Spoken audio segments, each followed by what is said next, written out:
Consciousness becomes gentler the moment it realizes that understanding cannot be forced into another person. We often imagine that if we simply explain ourselves more clearly, choose better words, or gather stronger evidence, another person will eventually arrive where we are standing. Yet, what we usually call communication is often an encounter between two different curricula, each asking entirely different questions while believing they are discussing the same answer. The frustration is not always born from resistance. Many times it is born from two sincere people attempting to solve problems that only appear identical from the outside. This is why certain conversations leave you feeling strangely invisible. You may have spoken honestly, patiently, and carefully, yet walk away with the feeling that almost none of what mattered to you was actually received. It is tempting to conclude that the other person refused to listen.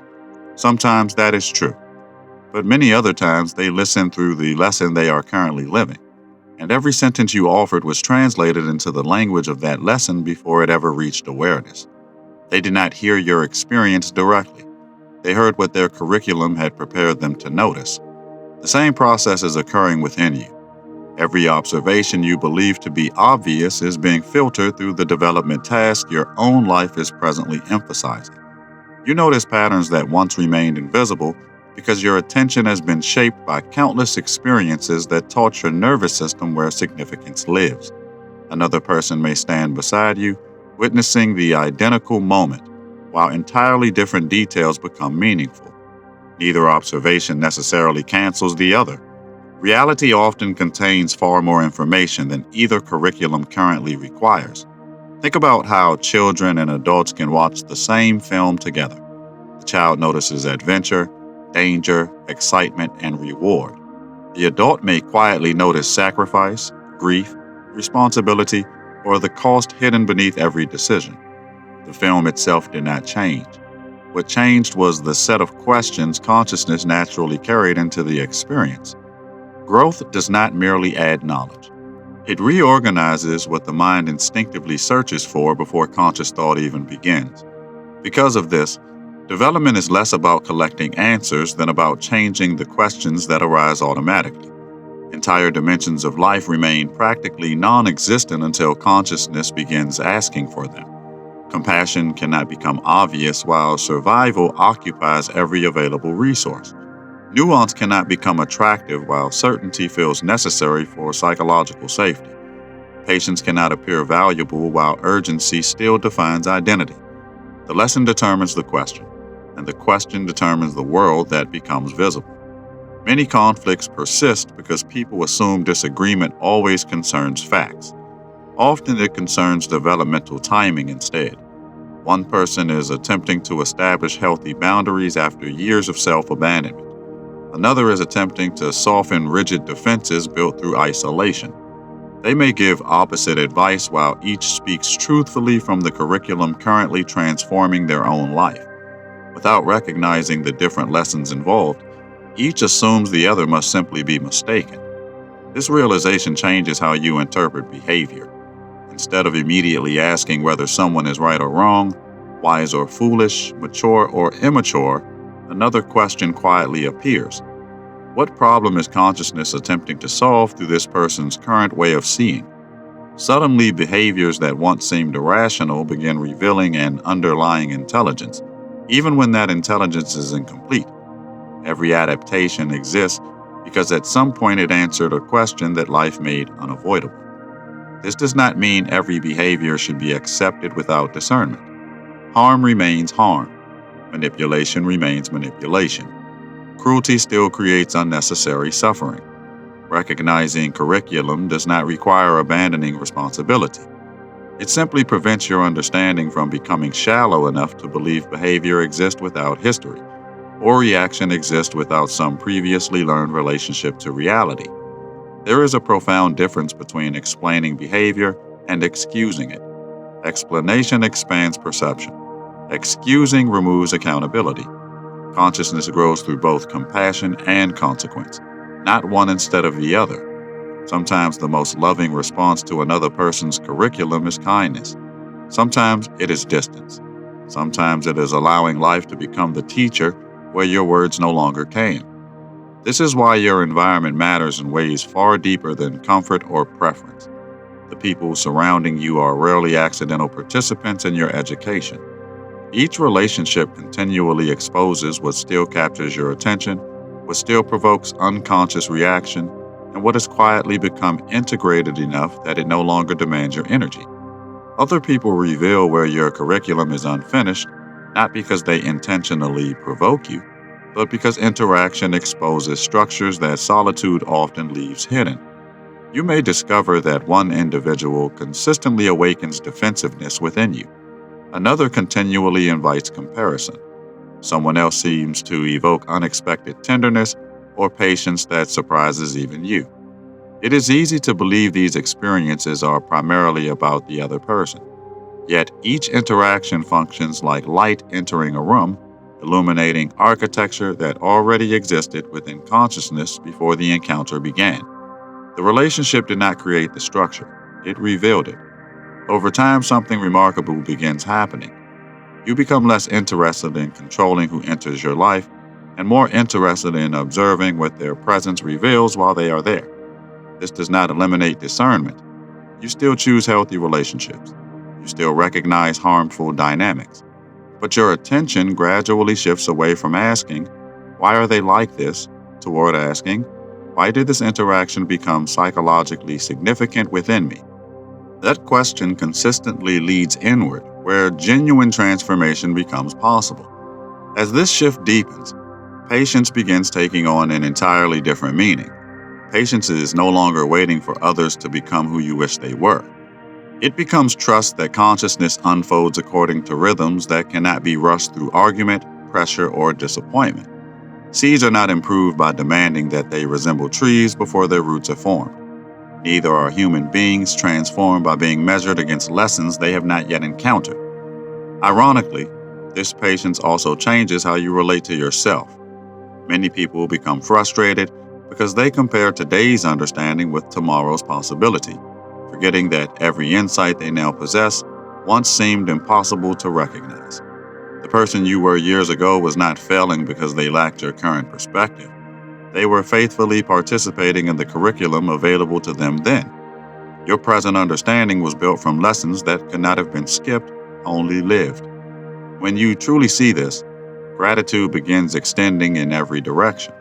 You become grateful not only for wisdom, but for confusion that eventually became clarity, not only for peace, but for conflict that exposed hidden structures, not only for teachers who agreed with you, but for people who could not understand you because their presence required you to discover forms of patience, humility, and observation that agreement alone would never have cultivated. The curriculum was never composed only of pleasant chapters. Eventually, you may notice that your greatest moments of growth rarely arrived because life surrounded you with people who thought exactly as you did. More often, they arrived because consciousness was placed among different perspectives, different fears, different priorities, and different stages of development until a deeper capacity emerged within you. The diversity of human experience was not interrupting your education. It was quietly becoming one of its most faithful instructors. And once that becomes visible, an even more surprising question begins to emerge: whether the curriculum has always been teaching through the people you once believed were standing in its way.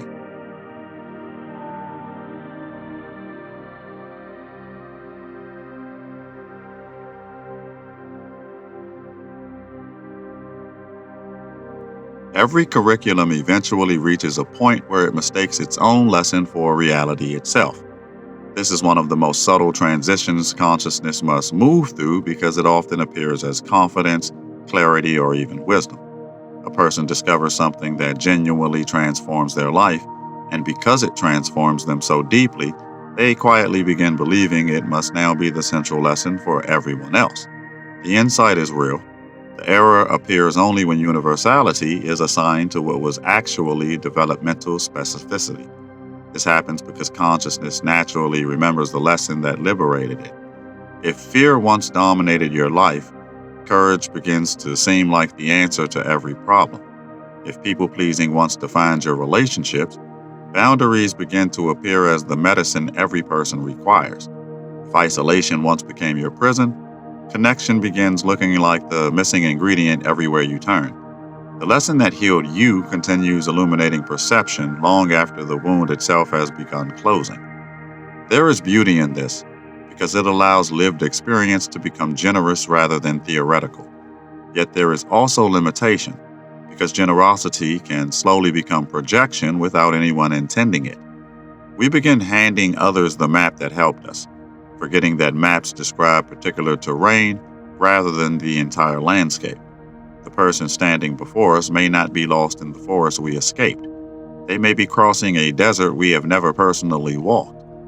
This is why genuine listening requires more than silence. It requires temporarily loosening your relationship with your own curriculum long enough to discover the question another person's life is actually asking. Most people listen while unconsciously searching for confirmation that their own lesson still applies. Their attention is sincere, yet it is already organized around recognition instead of discovery. They hear similarities more easily than differences because similarities reinforce the structure consciousness already understands. Discovery asks something more demanding.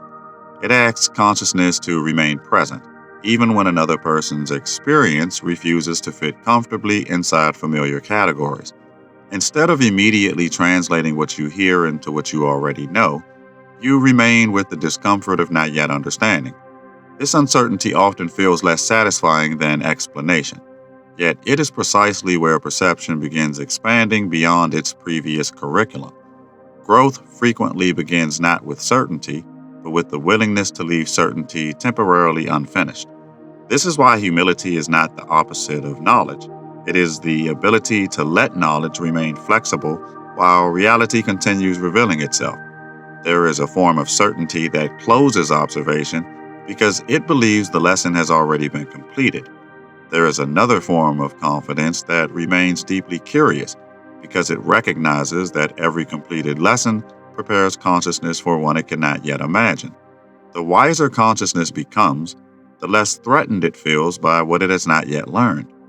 You may notice this within your own life if you look carefully. There are conversations you once believed you completely understood that now reveal entirely different meanings years later.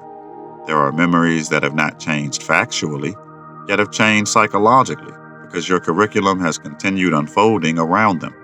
What once appeared to be rejection becomes preparation. What once seemed like failure becomes redirection. What once felt meaningless quietly becomes one of the foundations upon which later understanding was built. The events themselves remained remarkably stable. What changed was the observer interpreting them. This is one of the most important recognitions consciousness can make because it reveals that development often reorganizes the past as much as it prepares the future. Every new layer of understanding reaches backward through memory, illuminating experiences that could not previously reveal their deeper significance. Life itself appears different because the one perceiving life has become different. For this reason, the curriculum is never confined to the present moment. It continuously reshapes your relationship with what has already happened while simultaneously influencing what you are capable of noticing next. Every lesson alters the architecture through which experience becomes meaningful. The world you inhabit tomorrow will not merely contain different circumstances. It will contain a different observer, and that observer will participate in reality differently, even if the external conditions remain almost unchanged. Perhaps this is why consciousness develops less like climbing a staircase and more like learning to read. The letters never disappear. The earlier lessons are never discarded. Instead, simple symbols gradually organize themselves into words, then sentences, then stories, then entire worlds of meaning that were always present within the same arrangement of marks. Nothing external had to transform for entirely new dimensions of understanding to emerge. The reader changed, and therefore the page changed. Notice what this means for the people around you. The person who cannot yet see what feels obvious to you may not be lacking intelligence, sincerity, or potential. They may be simply reading a different sentence because that is where their curriculum presently requires attention. Just as importantly, there are dimensions of life you yourself cannot yet read because your own awareness has not reached the questions those dimensions answer. Every observer is both perceptive and incomplete at the same time. This realization gradually dissolves comparison in a way that positive thinking never can. Comparison survives only while consciousness assumes everyone should already be reading the same chapter. Once developmental diversity becomes visible, envy begins losing its certainty because another person's apparent advantage may accompany lessons you have never been asked to carry. Likewise, feelings of superiority begin dissolving because what appears effortless in your life may simply reflect a curriculum emphasizing different capacities rather than greater worth. There is extraordinary freedom in no longer measuring consciousness through visibility alone. Some of the deepest transformations produce almost no external evidence for long periods of time. A person may spend years quietly learning trust after decades of fear. Another may be dismantling lifelong patterns of shame while outwardly appearing unchanged. Someone else may be discovering how to receive love without immediately expecting abandonment. These movements rarely attract public recognition, yet they may represent some of the most significant developmental shifts occurring anywhere. When this becomes visible, patience matures again. It is no longer merely patience with other people. It becomes patience with the hidden nature of development itself. Just as roots expand beneath the soil before branches announce themselves to the sky, consciousness often reorganizes invisibly before behavior consistently reflects what has already begun changing within. We become less fascinated by appearances because we understand that visible expression often arrives long after invisible transformation has already started. Eventually, your relationships begin feeling less like a collection of separate encounters and more like a living ecosystem of education. Every conversation, every misunderstanding, every unexpected moment of resonance becomes another place where consciousness is invited to recognize itself more clearly. Some people teach by agreement, others teach by friction, some reveal capacities you never knew you possessed, while others expose assumptions you never realized you were carrying. None of these experiences stand outside the curriculum. They are among the primary ways the curriculum continues writing itself, and the more carefully this becomes visible, the more quietly another question begins asking for your attention. If every encounter is participating in your education, what determines which lesson becomes visible first when two different curricula meet?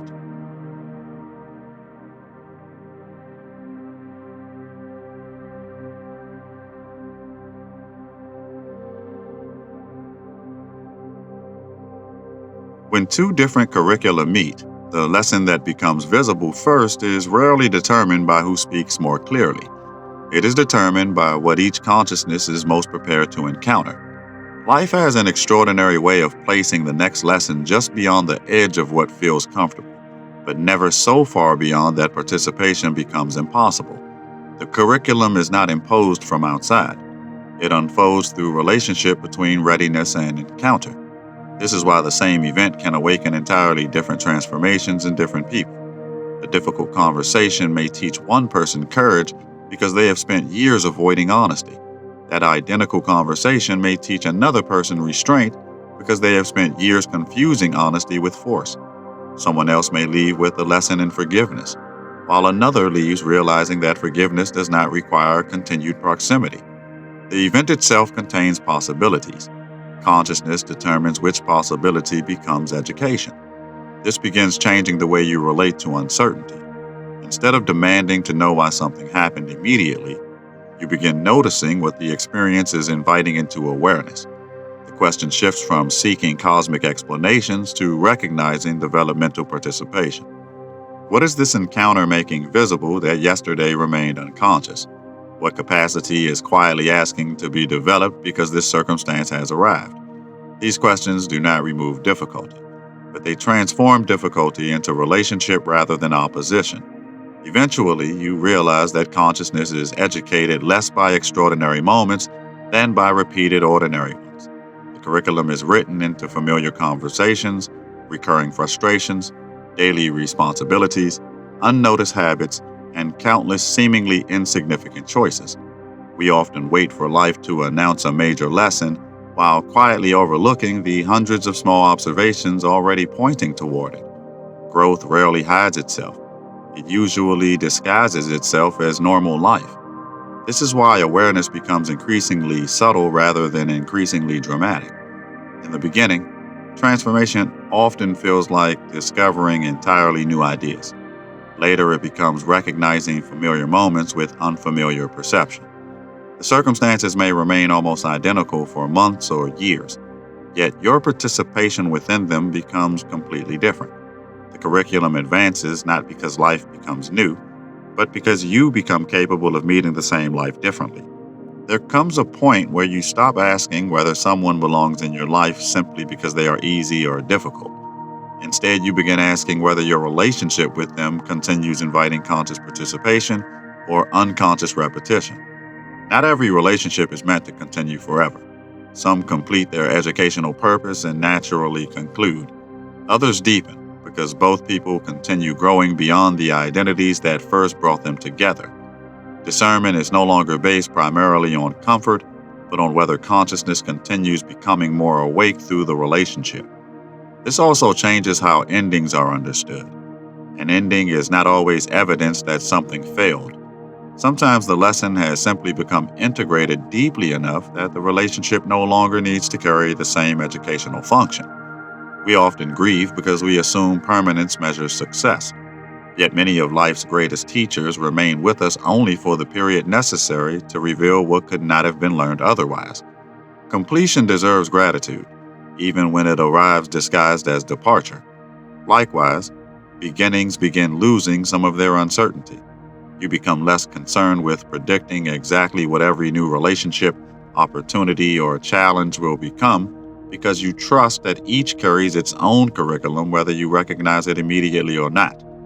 This trust is not passive. It does not abandon discernment or wisdom. It simply releases the impossible burden of believing you must understand every lesson before participating in it. Perhaps this is one of the quietest forms of maturity. You stop demanding that life justify itself in advance. You recognize that understanding often follows participation rather than preceding it. Much of what eventually becomes obvious first had to be lived without certainty. Looking backward, the coherence appears undeniable. Looking forward, it rarely announces itself with the same clarity. The curriculum therefore asks for something surprisingly simple yet profoundly difficult. It asks you to remain teachable, not because you are empty, but because every completed lesson creates the conditions for another that cannot yet be anticipated. Consciousness stagnates not when it knows too much, but when it quietly concludes there is nothing fundamentally new left to recognize. The most limiting belief is rarely ignorance. It is the belief that observation has reached its conclusion. This teachability expresses itself through attention. You begin noticing when your reactions become automatic, when your interpretations arrive too quickly, and when certainty appears before observation has had sufficient time to unfold. Instead of immediately defending your perception, you become interested in how your perception formed in the first place. Every reaction becomes less of a verdict and more of an invitation to understand the curriculum still shaping the observer. Awareness begins studying itself with the same curiosity it once reserved only for the world. Over time, compassion also changes character. It is no longer merely feeling kindness toward another person's suffering. It becomes respecting the invisible complexity of another person's education without assuming you fully understand it. You no longer rush to rescue every discomfort because you recognize that some forms of understanding can only emerge through direct participation. At the same time, you do not become indifferent. Compassion remains active, but it stops trying to replace another person's curriculum with your own. This understanding quietly transforms community itself. Community is no longer simply a collection of people who think alike. It becomes a living environment where different curricula intersect, challenge one another, support one another, and reveal dimensions that isolation could never uncover. Diversity of development is no longer perceived as an inconvenience to overcome. It becomes one of the essential conditions through which consciousness discovers its own blind spots. The presence of difference ceases to threaten identity because identity itself has become less rigid. And perhaps this has been the invitation all along, not to become the person who has finished learning, but to become the person who can recognize learning almost everywhere, in agreement and disagreement, in joy and disappointment, in familiarity and surprise, in those who understand you immediately, and in those who never seem to understand you at all. When this recognition becomes steady, comparison gradually loses the emotional weight it once carried.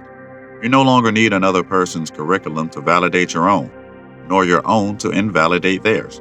You can stand firmly within the lesson life is presently asking of you, while allowing others to stand within the lessons being asked of them. The world begins looking less like a competition between different states of consciousness and more like an immense classroom where every sincere participant is encountering exactly the questions their own development now requires. And if that is true, then perhaps the next great movement of consciousness does not begin by searching for a different world, but by learning to recognize the curriculum already unfolding through the one you are living today. If this transmission resonated, the spiral continues. You did not arrive here by chance, and you do not leave unchanged. More teachings are unfolding across the Haret library, each one meeting you where you are, not where you think you should be. Follow resonance. The next threshold is already listening.